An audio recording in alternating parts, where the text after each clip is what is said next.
Buddha's middle path.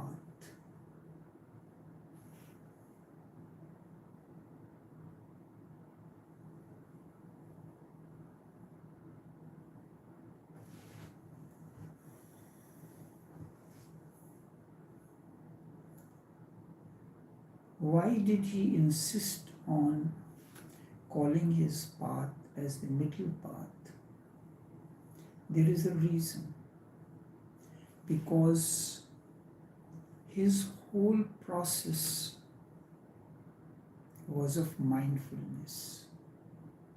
And mindfulness is middle path. On one hand, there is world. On the other, there is another world. You are standing at the shore of a river. There are two shores. River is neither this shore or that shore. River is the flow that flows between two shores. There are two shores, this world and the other world. Life and death. Neither birth is life nor death is life. What flows serenely between these two shores, birth and death, is life.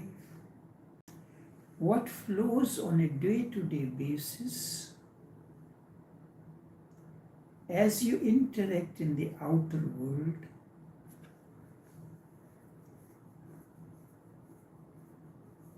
there is an interaction between your outer world and inner world.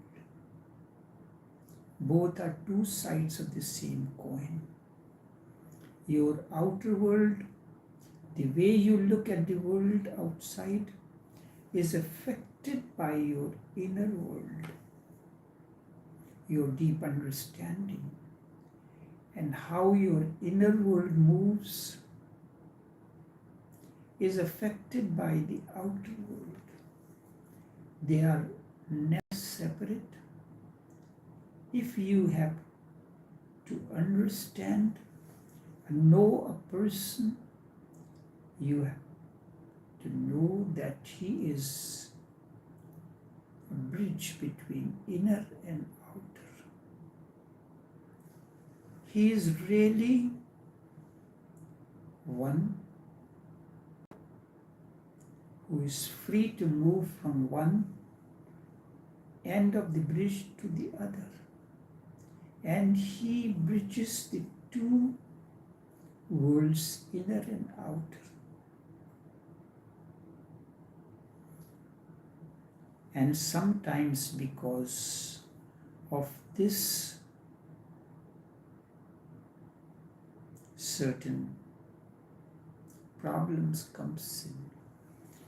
You interact in the outer world in a totally different manner, and you interact in the inner world in another manner. Outer world is based on jealousy, hatred, and chaos. And inner world is based on deep harmony, oneness, and your experience of love. How these two will attain harmony, the inner and outer.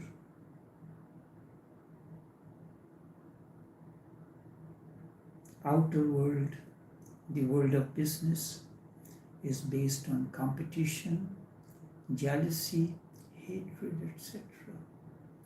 Inner world is totally different. And how to establish the balance between the two? you are living? Which is more important to you? It depends on, to some, the outer world is more important, and inner world remains some mere ritual. We perform the prayers and so we go to the temples and all these things.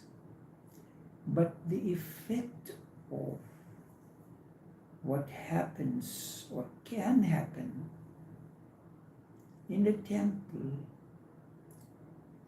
is not reflected through your outer life.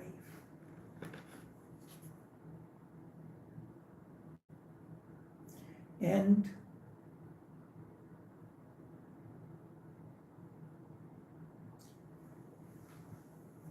so without your,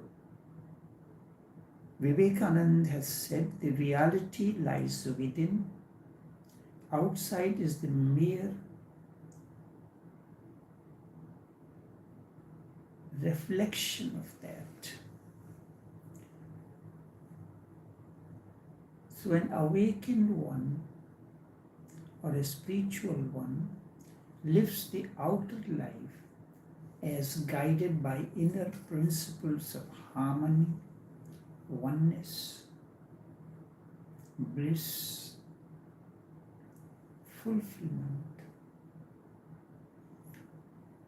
That is why Buddha's path, he called his path the middle path, the Majjhima Nikaya. It is difficult. It is difficult to be in the world, but not the outer world, but the world be inside you. Buddha emphasized, it is most be in the world and do not cling to the outer world, its rules, ways, etc. Rather be in between. Do not leave one extreme to move to the other. Just be in the middle, because in the middle, that is called in astroscience as Lagrange point. Between moon and earth. These are the two extremes. When you are moving from the earth towards the moon, the gravitational pull of the earth is more. That's why it is because of the gravitational pull that you remain pulled towards earth. As you continue to move, a point comes where that is the borderline of the gravitational pull of the earth and the moon. That point is known as Lagrange point. At that point, the gravitational pull of earth and moon balances one another. This Lagrange point we all face in our day-to-day life, in daily interactions. Give you an example.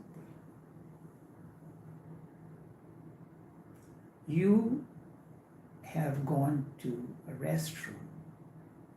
You have decided today you will not have anything non-vegetarian.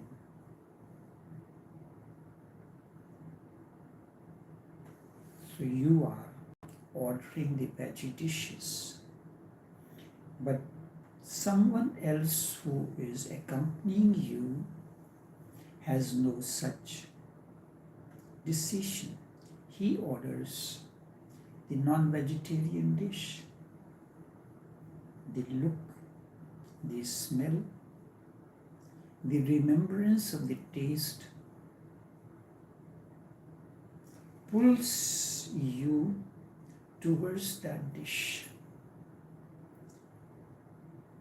That is, the gravitational pull of that dish is pulling you towards it, but your decision not to take that dish on that day is pulling itself. There is a tug of war between the gravitational pull of the vegetarian dish, your decision, and that of the non-vegetarian dish that is inviting you in every way. There is an imbalance. This situation we face on a day-to-day basis depends upon whichever gravitational pull is stronger than the other. If that smell, the look, the taste that you had once of that dish far exceeds, then you will go towards that and present your own excuses. To remain neutral, you are seeing that. You are feeling, you are smelling the taste, the dish, the fragrance, looking at the looks of that, and remembering the taste that you had once, pulling you and your decision. So, if you can remain neutral in that, nothing is going on within you, that is the middle path that Buddha talks about. Buddha's path is the middle path, the Majjhima Nikaya. It is most difficult. Do not leave one extreme and move to the other.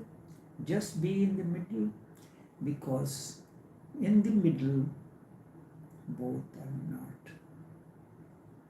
And it is in the middle, you are totally free. Just in the middle, there is no duality. There is the two gravitational pulls neutralize one another. This is known as Lagrange point. There are 5 such Lagrange points between Earth and the Moon. You have come to one,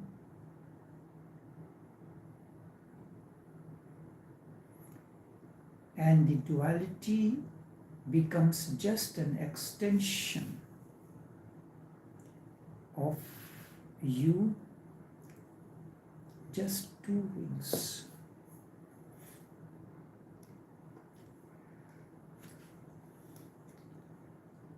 Enough for now, because the remainder of the time will not permit me to continue this explanation further. So enough for now.